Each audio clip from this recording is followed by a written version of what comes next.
So I know it's a simple melody, and it's a lullaby. It's like a little kid's tune. It's like a little tiny infant baby song that you would sing to a child.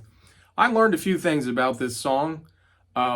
Mozart did not compose this piece, but Mozart did compose for piano 12 variations of this song. If I ever get it together and learn how to play the harmonica myself, I'm going to go back and try to play the Mozart variations on the harmonica. Wouldn't that be cool? And so we're going to talk about something that's also challenging with this song, and a very important practice discipline if you want to play this instrument in all of the keys. Let me just point out, first of all, so I don't know who wrote this song, but it's a French song originally, and I can't pronounce it. But I mean, maybe we could get my friend Yvanik Prenay to pronounce the title of the song.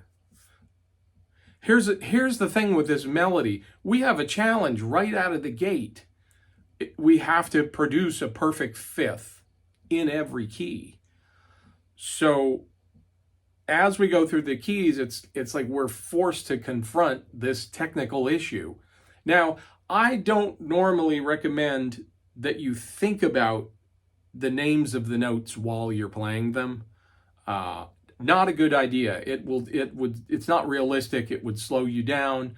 I think it's important to know what key you're in.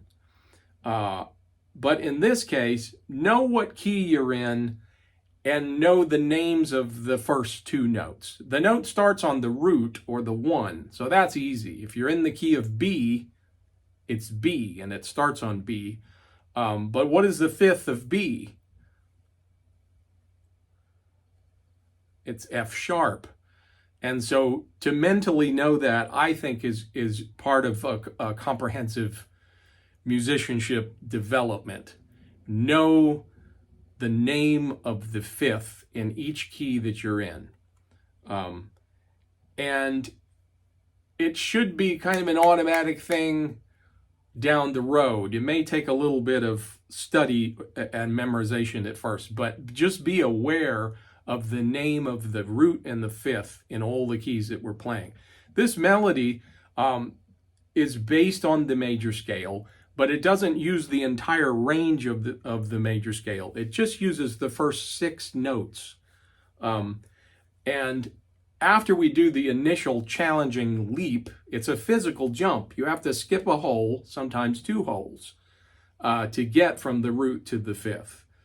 Once we do the leap of faith up to the fifth,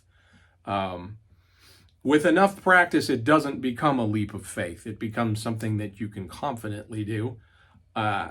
Once we are done with that, the rest of the melody moves in scale tones until the melody is repeated. The first phrase is going to be repeated at the end, and you get to do the jump again.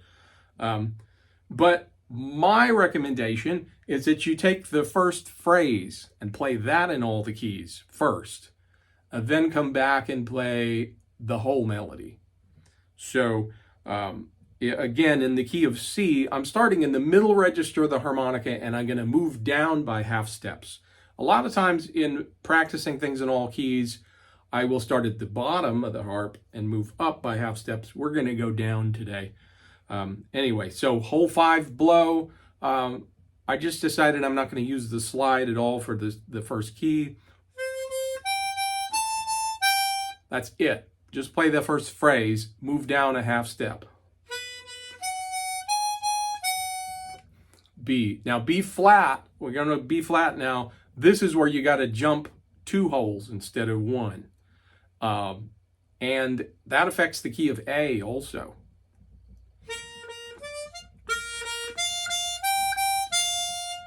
And now A flat.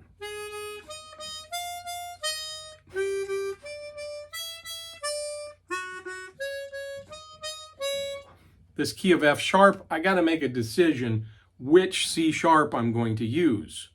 My preference is to keep C sharp and D sharp together. I just want to keep those two notes in the same hole if I'm going up. So I don't need to skip that many holes because there's a hole 4 C sharp, but I'm going to hole 5.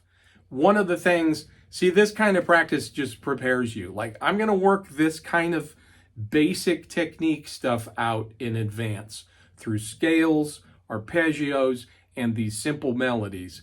I'm going to work this out ahead of time. Then when I'm reading, if I'm reading music or improvising, I've got this stuff worked out ahead of time. Okay, so F sharp, we're going to skip up to hole 5, hole 2 to hole 5.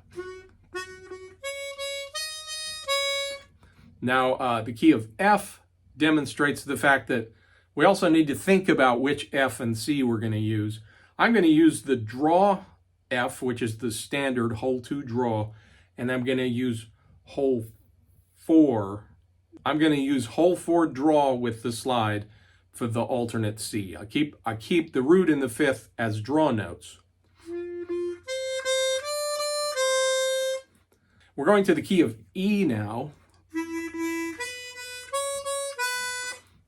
Another C sharp choice, I'm choosing the lower C sharp, hole 4 blow. I made a whole video about this called Which C Sharp. It's a big deal to me. I won't get into it. E flat, one thing I'm going to notice here is that they're all draw notes. And number 2, they're all the same slide position. I'm just going to leave the slide pushed in. Now, watch this. Down a half step, key of D, exact same breath and hole pattern. And one slide position, the slide out this time. Now, as we get to D flat, or you might call it C sharp, I'm going to use exactly what I did for the key of C, but the slide will be pushed in. So, back to the key of C. Anyway, when you get around to playing the rest of the melody, just note that it's doing a lot of climbing down a portion of the scale. So we go from the 4th degree of the scale, from 4 to 1. Then the next part of the melody, it goes from 5 to 2. It's going down the scale, but it's not going all the way down the scale. And it repeats. There's a lot of repeated stuff in this melody because we're going to repeat the first phrase again at the end.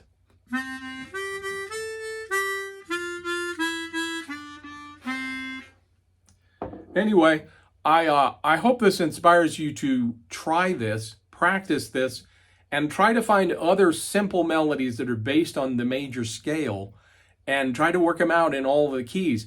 It's really going to strengthen your connection to the harmonica and to all these different keys that you're studying.